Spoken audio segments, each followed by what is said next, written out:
Investidores internacionais, hoje eu vou falar com vocês de uma empresa que eu aposto que não está no seu radar, mas é uma empresa muito interessante e que acabou tendo que se renovar em virtude de inúmeros acontecimentos que eu vou trabalhar aqui com você. Hoje eu vou trabalhar uma empresa que se chama Harley Davidson, que eu aposto que você conhece por estas motos aqui, essas incríveis motos que você está vendo aqui.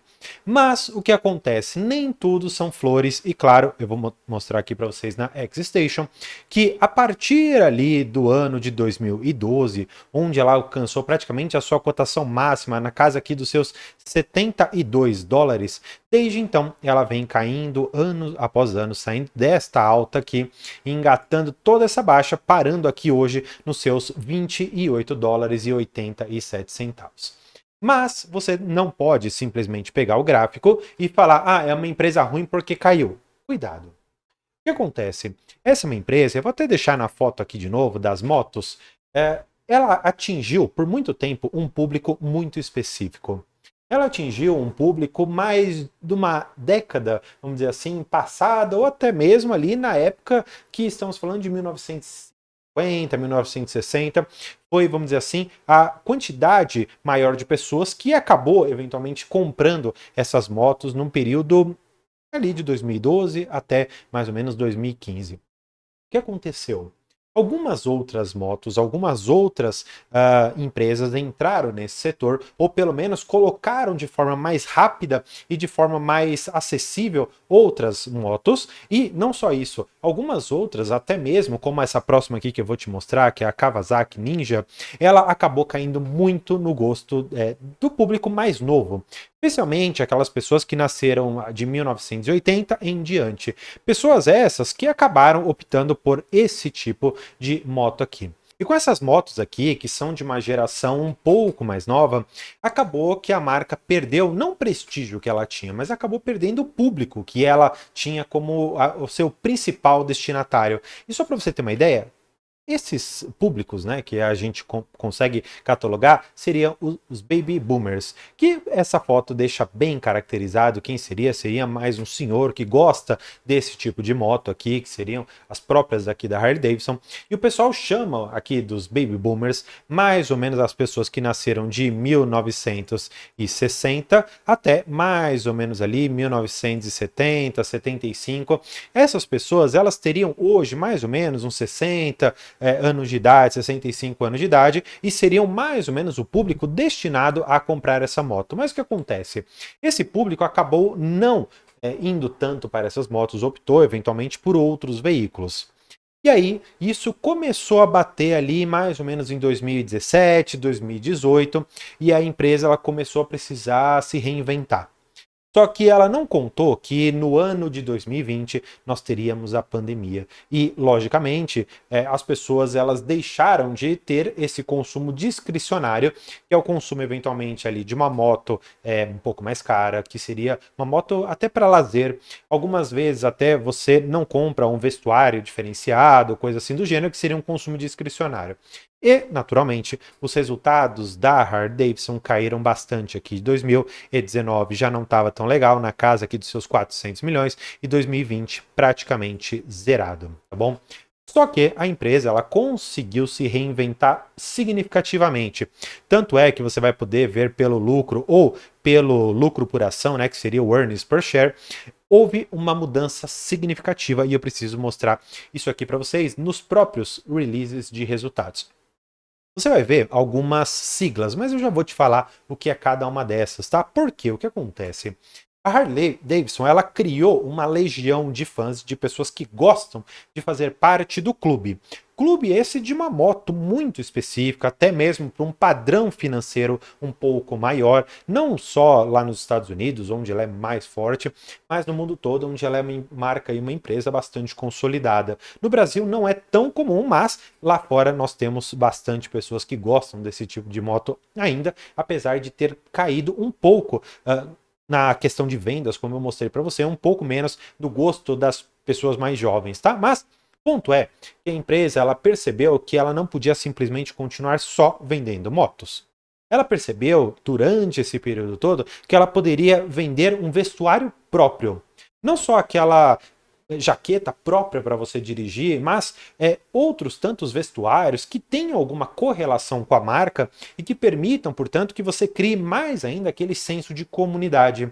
E aí ela entrou fortemente nessa parte de vestuário e acessórios. Só que ela percebeu que existia mais ainda.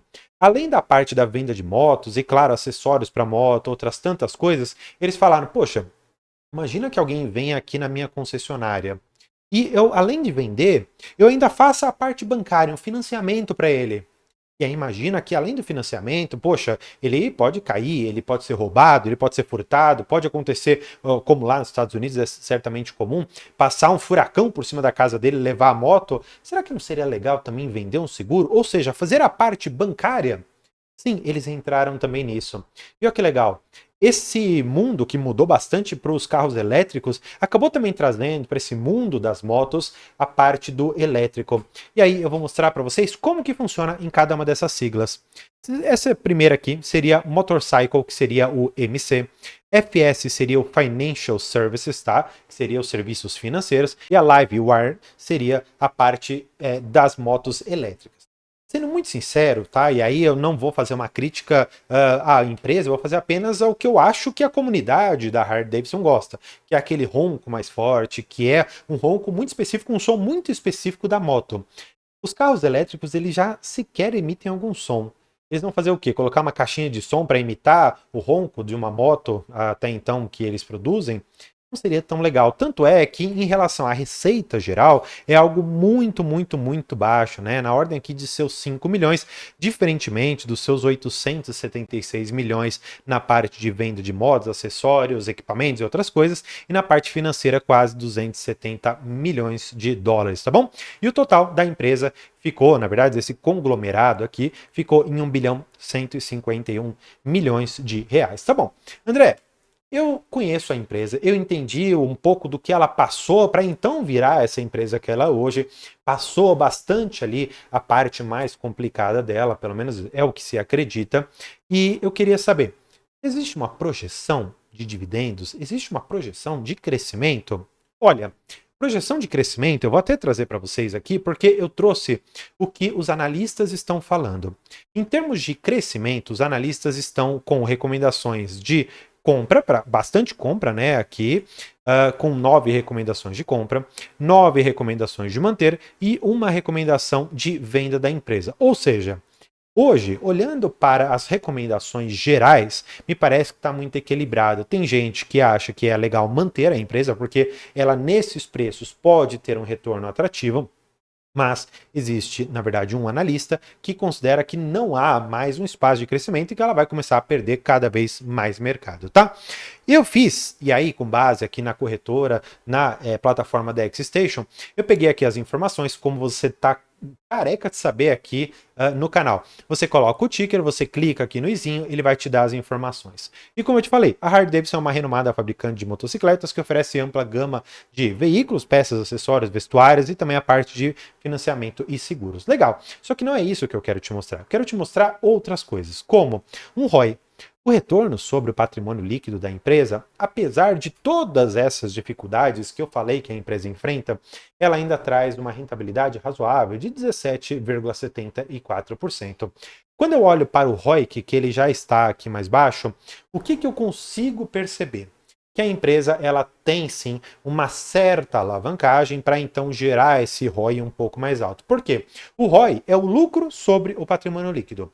O ROIC seria, em grandes números, seria o EBIT dividido pelo patrimônio líquido mais as dívidas que a empresa tem. Se você quiser fazer de uma forma um pouco mais fácil, você pode fazer o ROI, o lucro líquido sobre o patrimônio líquido, e o ROIC, o lucro líquido dividido pelo patrimônio líquido mais as suas dívidas, tá bom? E aí é fácil aqui de você entender como funciona, porque quando você inclui as dívidas na rentabilidade, o ROIC acaba ficando sempre aqui menor se tratar de uma empresa alavancada. Mas vamos falar daquele faz-me rir, do pinga-pinga, né? E o que acontece?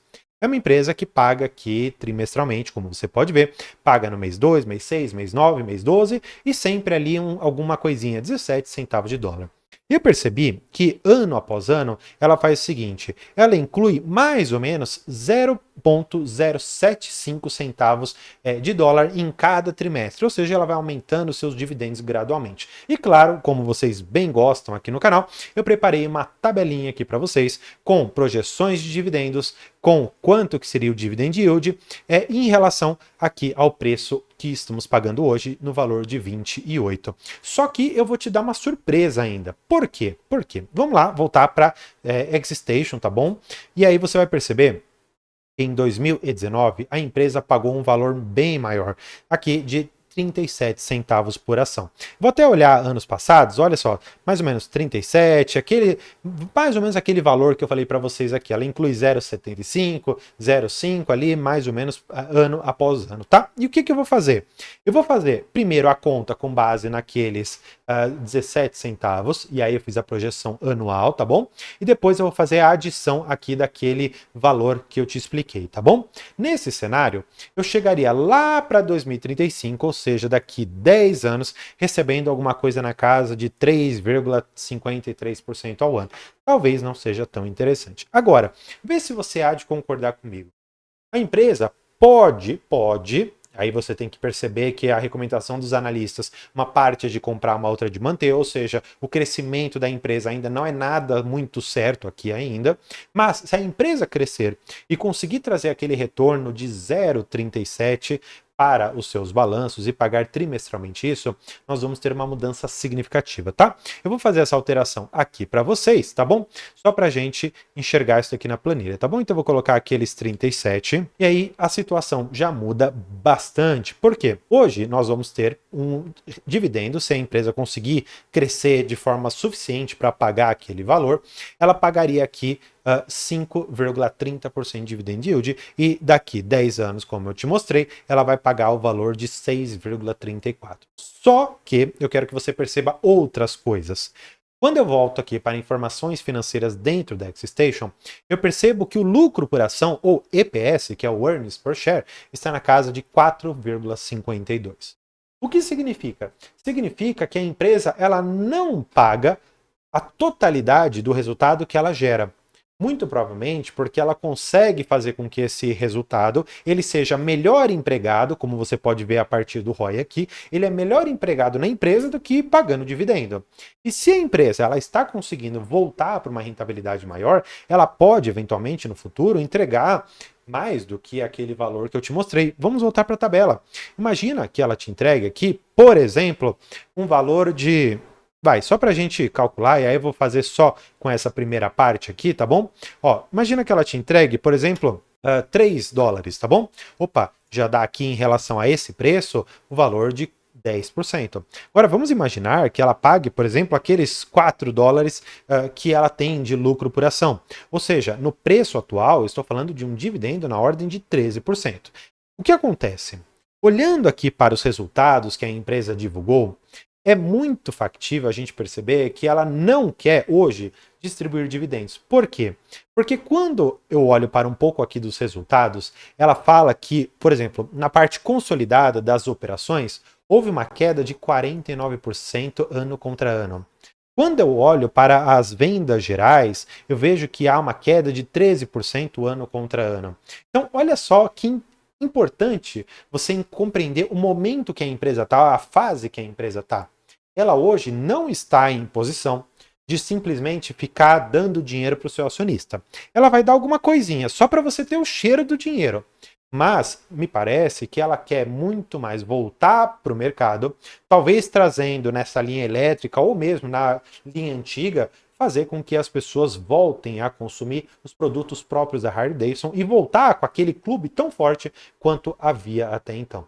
Agora, eu te pergunto, você conhecia essa empresa? Você já andou ou tem uma moto da Harley-Davidson? Eu gostaria muito de saber qual você tem, deixa aqui embaixo. E antes de você sair, vou deixar um calendário de dividendos em dólar. Muito legal. E antes também, tem aqui embaixo o link da minha landing page em que tem inúmeros benefícios para você e é tudo gratuito. É só você colocar seu nome, seu e-mail lá dentro, tá bom? Então, por hoje é isso. Muito obrigado e tchau!